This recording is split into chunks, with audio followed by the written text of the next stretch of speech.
Welcome inside to this latest edition of the BRSN Insider, a unique set for virtual media day here for the Heart of America Athletic Conference, as a word that so many of us have gotten used to that wasn't even on our vocabulary at this time a year ago. Sitting down on campus, Head Coach Larry Wilcox in his office, myself in mine via Zoom, a tool that we've all gotten used to using over the course of this pandemic. And I guess the first thing we'll start off with, Coach, is how are you and your staff doing right now during these unique times? Well, I think our staff and our players are doing the best they can with dealing with the issues that we have to deal with.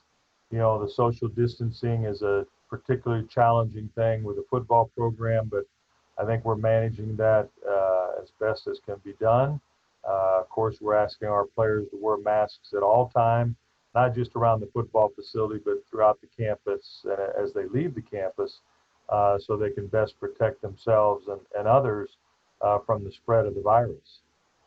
And another unique aspect to this fall is obviously the amount of days that you have to work with your guys versus what it is like in a normal season. How do you feel, for the most part, how do you feel the guys returned to campus when you weren't able to have a spring season like you normally would? How do you feel like your team returned to campus a couple weeks ago? Yeah, during the summer, a number of people expressed their concern that they didn't think the players would come back in shape. And I didn't share that sentiment. I felt like they were conscientious enough that they would really work to be in this condition they needed to be in. And they had some time to do that in most cases. The majority of them probably were working a job, but also I think they spent the time they needed to make sure that they were conditioning. And I was pleased overall with the way they came back to campus and that we were able to start. This other part of your question is that we do have a longer period of time to prepare for the first game. We've always been rushed in the past 10 years or so in getting ready for the first game. I felt that we didn't have adequate time, that the fall sports had to get things together, pull things together too quickly. This year we have additional time, and we've taken advantage of that. We've slowed things down a little bit. We're taking more time in our teaching. But I think a real benefit is we've been having a separate practice for our freshman players. So they're getting a lot more attention than they typically would in other seasons. And in the long run, that'll be beneficial to them. It'll also be beneficial to the team. In the short term, it's a lot tougher on the coaches to have a whole separate practice for that group. One thing that we did miss out on by not being together in the spring and being able to watch practices in the spring, a spring game, was the annual announcement regarding the team captains for this year. So if we want to take a little bit of time just to kind of talk about that group of guys for you and how they were selected this year for you and your staff. Yeah, we have some parameters that any upperclassman, junior, or senior must meet to be a candidate to be captain, and we encourage our players not to vote on who they think are the best players, but who they think are going to be the best leaders and the best representatives for them on the team. And oftentimes those are some of your best players as well. In this case, definitely that's true. But we weren't able to vote in the spring. And one of the things that we have is what's called a circle of champions. In order to be a candidate, you can't have missed more than one class per class for the spring semester. So that really holds those upperclassmen to their class attendance if one of their goals is to be a team captain.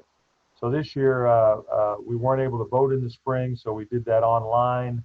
And so I don't know if mail balloting is going to go well for the U.S. government, but I felt like the online balloting for our captains was good this year. And in an alphabetical order, those guys were Trey Adger, who's a veteran all-conference wide receiver for us, Alex Blake, another senior and wide receiver, was first-team all-conference last year, Brian Castro, a senior from Miami, and he plays offensive guard. Dante Edwards from the Kansas City area, Liberty North High School, plays outside linebacker for us.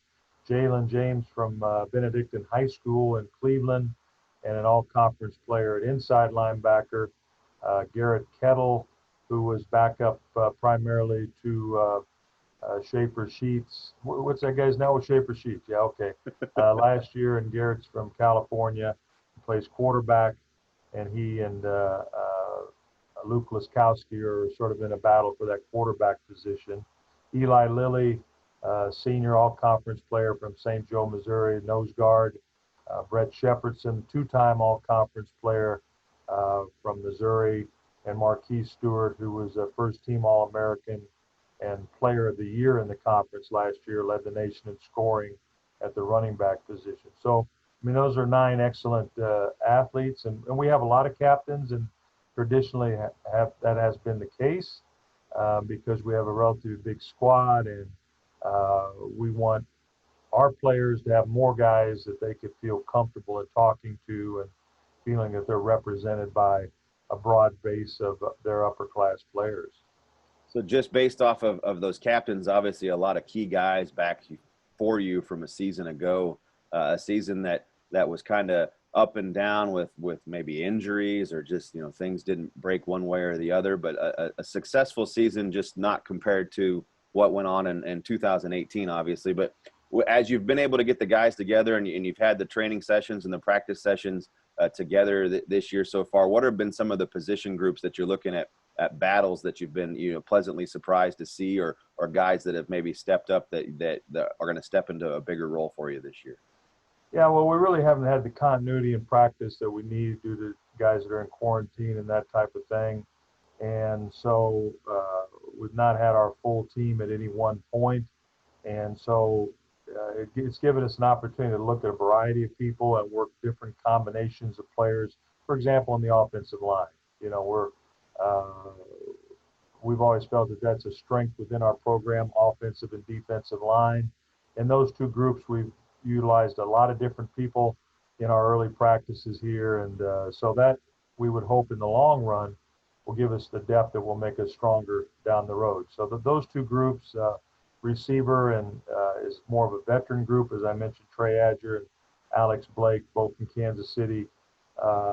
They give us 2 first-team wide receiver type players there. And then the secondary is another area that we're really focused on, and we've got some major changes there due to the graduation of several players. Dayton Bush, for example, was an All-American. Will Alexander at the cornerback. So a couple guys that we need to replace in that secondary.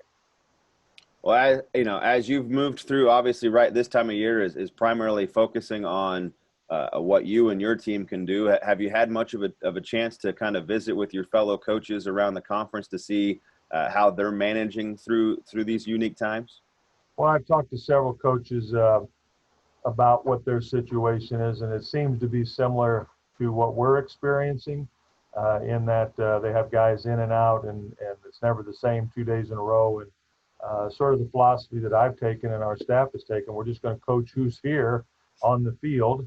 And, every team experiences injuries through the course of the year that you have to adapt to and react to and have somebody ready to go. It's the old next man up kind of mentality. And so that's sort of where we're at here, but we're doing it on a daily basis, more so than we would. Probably on the plus side a little bit, we have very few injuries. So this time of year we would have 15, 20 guys stand on the sideline with a pulled hamstring or groin injury or some nagging thing that keeps them out for 3 or 4 or 5 days. We have very little of that. We're just dealing more with the other issues.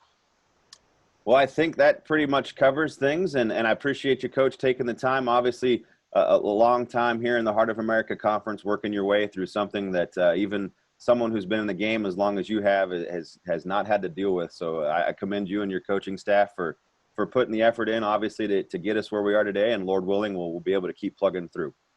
Thanks a lot, Josh. All right. Appreciate it, Larry. Thank you.